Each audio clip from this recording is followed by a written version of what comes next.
Thank you very much. Thanks for the invitation. It's a bit overwhelming. In 1972, I was 23. I mean, those were the days. And I was a student campaigner against Norwegian membership in the EEC.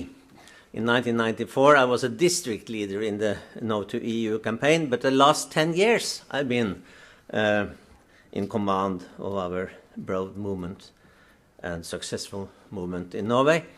But I will not take all the glory for the no's in 1972 and 1994. I hope you will excuse my English. It's not so elegant as we have heard from the former speeches. And I will emphasize that I'm here on behalf only of myself. What I say, I stand for, but I cannot account for the rest of Norway or the rest of the No to EU. But I will, of course, base my statements on my experiences as chairman of the No to EU in Norway. There are three messages that I want to address.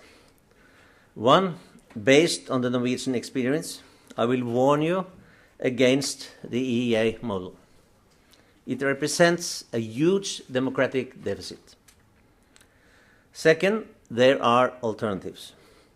They have been proven or they have been described. I will give a short presentation of our ideas. And third, in Norway, we will have an intensified debate on these questions from now on and until 2017, the year of the next parliamentary election and the next trade union congress, and hopefully the year of a British referendum. So I will call for a closer contact and cooperation between all EU skeptical parties and organizations in the UK and Norway to give each other information and support and maybe even establish a common platform or common understanding for a specific alternative to both EU membership and the EEA treaty, of course based on a platform of mutual respect. But first, briefly on the situation in Norway. The polls show a persistent majority of more than 70% no to Norwegian EU membership. The yes side gathers approximately 19%. The no side has had the majority for 10 years successively since April 2005. So Norwegian EU membership is a non-issue. Thus, the EEA treaty has become the only option for the parties in power, especially the Labour Party and now the Conservatives. The EEA treaty means that Norway is a full member of the single market. That means that all EU legislations and rules concerning the single market applies also for Norway. The difference from, for instance, the UK is that we have the right to put down a veto according to our constitution. This is, however, a right any Norwegian government has used just once against the third postal directive in 2011. One veto in 20 years means that this is more or less a sleeping paragraph. Or it is a paragraph the yes-sayers do not want to use, not to annoy their friends in Brussels. For us, on the no side, it is nevertheless an important instrument, and it's possible to mobilize parties, organizations, and the opinion demanding the use of veto towards concrete EU legislation, underlining that we are not completely in the grip of the EU. We have a choice.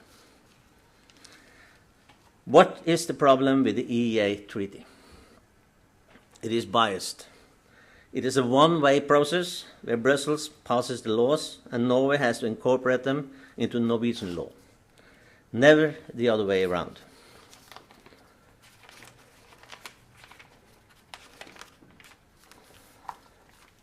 The treaty is dynamic. It expands into political areas that were said to be accepted back in 1992 when we treated the treaty. As in the case of the Norwegian waterfalls, or takes surprising turns, as in the case of the Data Retention Directive. It provokes when EU legislation alters old Norwegian arrangements or systems, like economic support to our far north districts, because this, according to Brussels, disturbs the free competition. Politics is no more politics, just law. The EU court, or the EFTA court, the special arrangements in the EEA, defines the frames of politics within the basic of EU legislation, whereas Norwegian law and the Supreme Court of Justice in Norway are submitted to the EU rules. Democracy diminishes. Most important to us, the fundamental issue of the referendums in 1972 and 1994, and indeed today, we want to rule ourselves, not be ruled from Brussels, is undermined. I'll give you a short story. Our Prime Minister, the recent Prime Minister, Mrs. Erna Solberg, visited your Prime Minister, Mr. Cameron, 1 year ago. They discussed the EEA.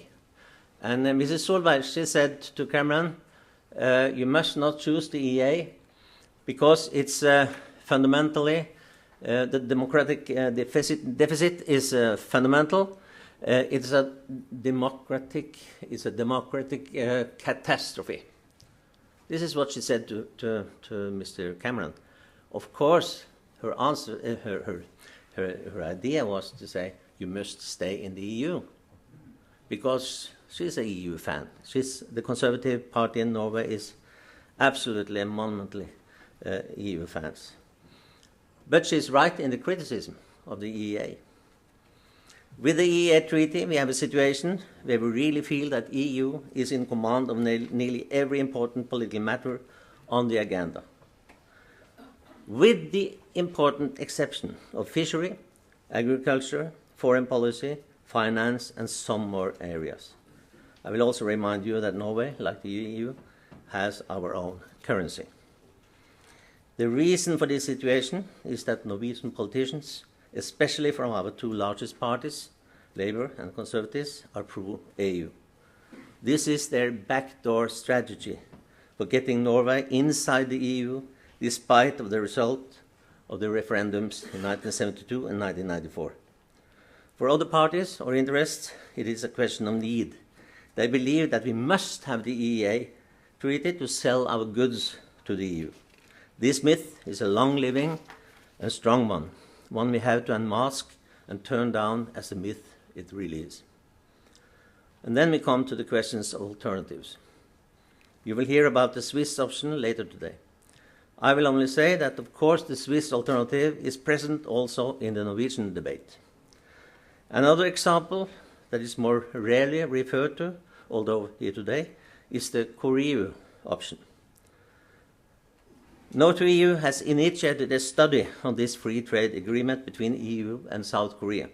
The treaty was signed in 2011, and our study, done by a neutral and solid institute in Norway in 2013, the Menon Business Economics, shows, in fact, that Norway would be approximately as well off with a similar treaty with the EU as the Korean has. The Korea Treaty contains free trade with industrial goods and service, public offers and purchase, and protection of intellectual rights.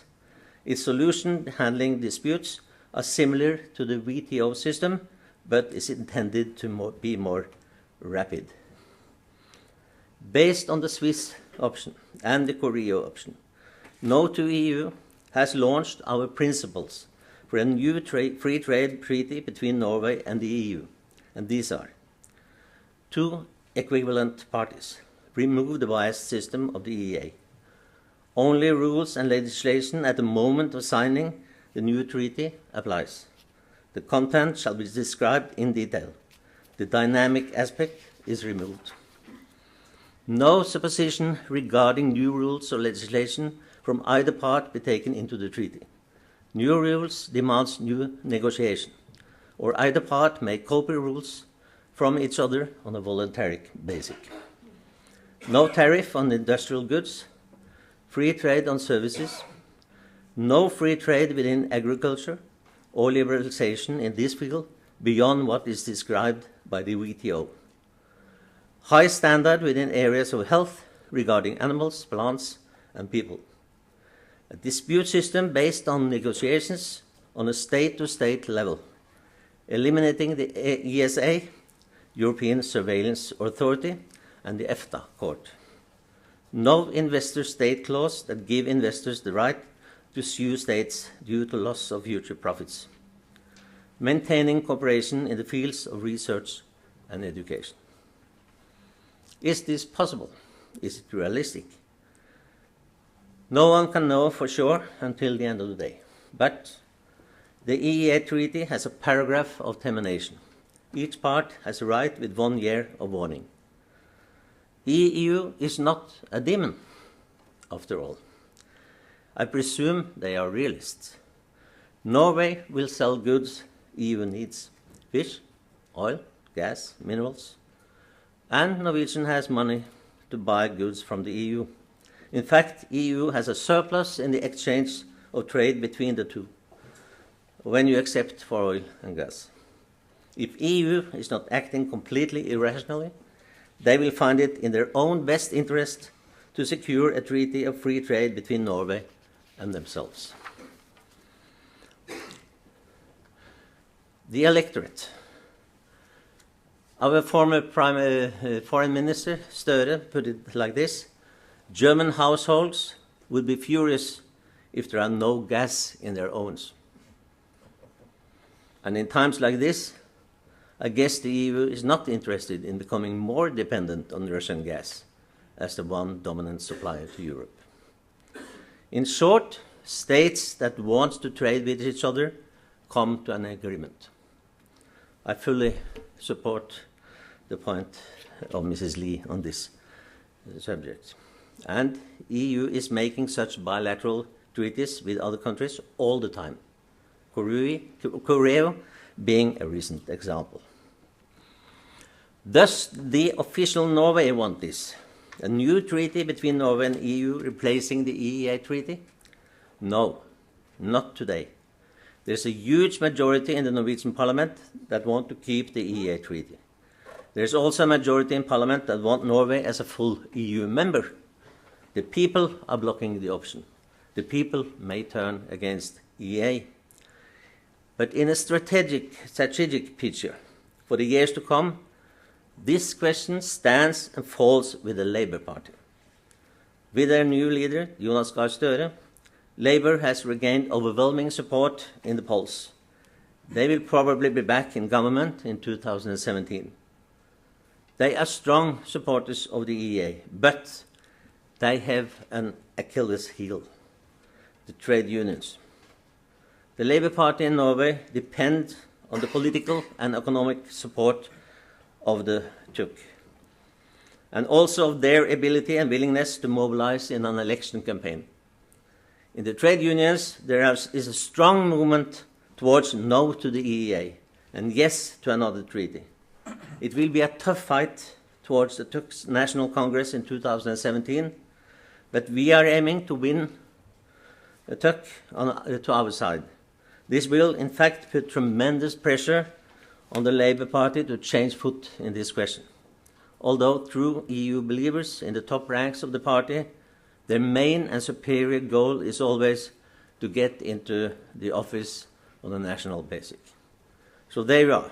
Our strategy is to contribute to change in the TUC and then overcome the Labour Party.